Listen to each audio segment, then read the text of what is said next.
Hey, what's good, people, man? Platinum be the dread, offering up tips on how to navigate through this thing called life. Tell us on the back there, we dig it. As parents, we send our children off to school, we see them off at the gates. Here comes an aeroplane. The audacity of it all. Anyway, as children, we see our parents off at the gates, give them a little kiss. Well, if they're secondary school, well, they're not having none of that. In fact, don't even want you to go to the gate with them. They go on their own. But we see them off at the gate, content that we've sent our children off to a place of learning as we focus on work ahead or our to-do list.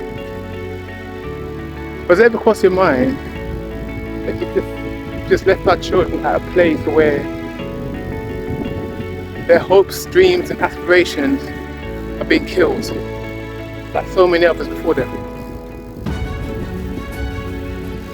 Now that might sound heavy, but bear with me because we're going to unpack this still. And maybe by the end of this, you might look at it slightly differently to how you look at it now. I mean, check the stats, man. According to the Mental Health Foundation, let me get this right. In every classroom in secondary school, 2 of every classroom, at least 2 students, have self-harmed. And according to global reports, 14% of children admitted that they are frequently bullied. We're talking about your child entering a playground where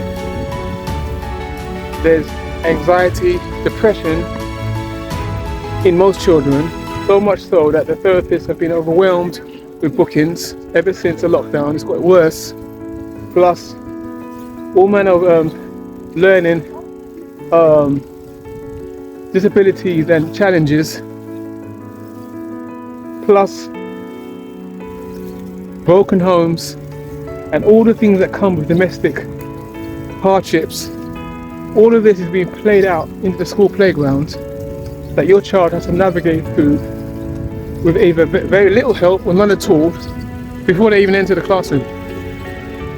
Now you imagine that level of challenge and psychological stress, if you like, was once unheard of when I was at school, let alone before when I was at school. And we're expecting our child to learn, and to become their best self, the version of their best self. But the question has to be asked, were schools ever designed to produce in children the highest potential? Was that ever the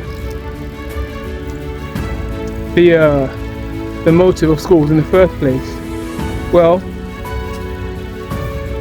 to start with, the whole idea of school in the early 1800s took its model, if you like, from the Prussians,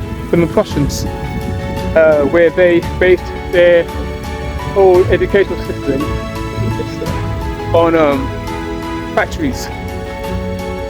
And it was an American educator, I forget his name, man, I'll put up on a bit later, but who likened school to factories, where he said, he saw the children, right, as the raw product like you get in a factory, and they would be shaped and molded into a product that would be useful for society. Bearing in mind, right, that we've been learning and educating our children at home longer than we have in school.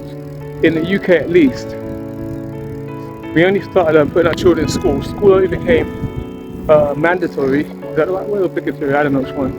school only became mandatory in 1880. That's not that long ago when you think about how long we've been around. Very recent. That's only since that time school's been mandatory. Before that, children learned at home. You know, mothers were the first teachers, and they learned through play and exploration, all those kind of things. You know, the natural thing to how children learn. And all that changed.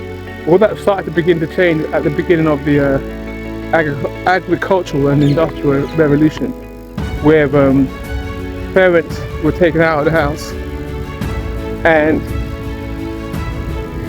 governments, if you like, were very smart because they saw this as an opportunity to take away the minds of our children. And it was when John Rockefeller, the so-called, what's that word I'm looking for? Well, the businessman, let's call him a businessman, who stepped in and he poured tens of millions into the educational system with a motive. And this is what he said, quote, he said, I'm not trying to raise a nation of thinkers, I'm trying to raise a nation of workers. Now you ask me, right, where in the hell does your child fit into that paradigm? Think about how what you learned when you came out of school. How far did you really progress from your parents? And what did you really learn? When I look at my own experience at school, I didn't really come out of anything. And it wasn't because I was naughty, quote unquote, was a little bit of that, but a lot of it had to do with the fact that what we were taught was not stimulating, and it's still the same today. So what I'm suggesting, in fact, before I even go down that road, since the lockdown, worldwide lockdown, homeschooling has increased by 12% on last year. More and more parents have begun to take their children out of school because, not only because of the poor education, but also because of, like I mentioned earlier, the psychological effects that a child is having to deal with before they even get to learning. And granted, homeschooling is not for everybody. Some people don't have the time, some people don't have, maybe they might say they don't have the know-how. And there are other options that I would suggest if we really want to get our children, you know, give them a chance of being the best version of themselves. Because believe me, schools, not only are they failing miserably, but the whole system is outdated. And it never was. You have to question whether it ever was intentioned to create young geniuses. It was Einstein who famously said, creativity is more important than knowledge. And don't you think it's funny that everything else is downplayed? There's only two things that they really encourage: discipline and grades, you know. But the things that are important, which I'll discuss in a minute, they don't really talk about. What I will say is, if you look at prison, if you look at our schools, and I'll add this in because I had the opportunity to do a little bit of training in a prison when I was training to be a counsellor. And the first day I stepped in secondary school, I was shocked because I saw so many similarities that just blew my head up, blew my mind. The decor of the school, you know, the dark colours, black, dark blue, dusty white, same kind of decor that I saw when I was in the prison. The layout of the classes, doors up, door, side by side. The way that the students have to walk in single file, shoulder to wall, I saw that in prison. But the level of discipline which is so strict that there's no room for it's almost like you don't have there's no room for independent thinking. You just do as you're told. And for me that was shocking, man, because I didn't realise schools had become that, or maybe I was in that and I didn't know. So now what could we do? What can we do as parents if we can't afford the time to homeschool? What can we do as parents to at least take back some control to ensure that our children have the best chance of becoming the best versions of themselves? But the first thing, every day, and this is unnegotiable, check in with your child after school. Ask them how their day was. And I'm not talking about their grades, I'm talking about their mental health. Because ultimately you can't be in a position where you have a child who's self-harming and you have no idea. Ask them how their day was. You know who their friends are. You know, speak about more on a mental, emotional level rather than the grades. Because without the mental health, nothing is going to work anyway. So check in on them daily to ask how their day was and how they're feeling, their thoughts and things like that. 2, give them an out of school education, something that complements the school where they're not going to be taught at school. If you're from a certain culture, black, brown, Chinese, whatever your culture, make sure that you give them the balance. Because as black people, we already know that we're more or less written out of history, especially when it comes to positive achievements and monumental facts.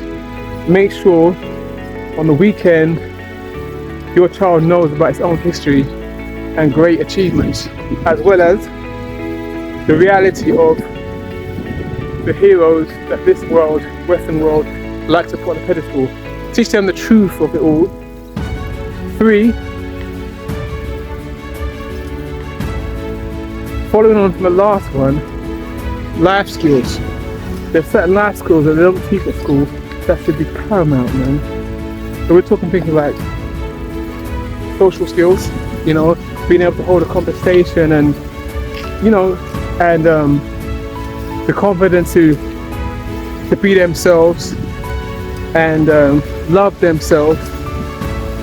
Everyday things that we take for granted and they don't get a chance to develop at school because they're too busy having to focus on exams and grades.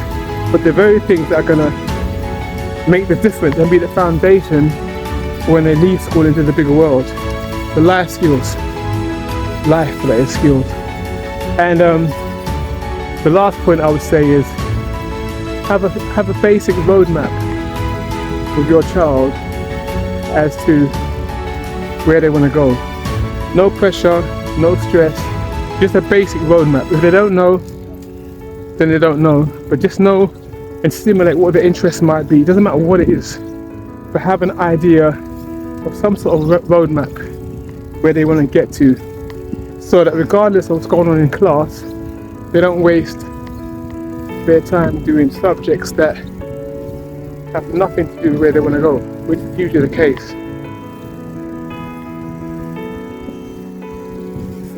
So what do I say?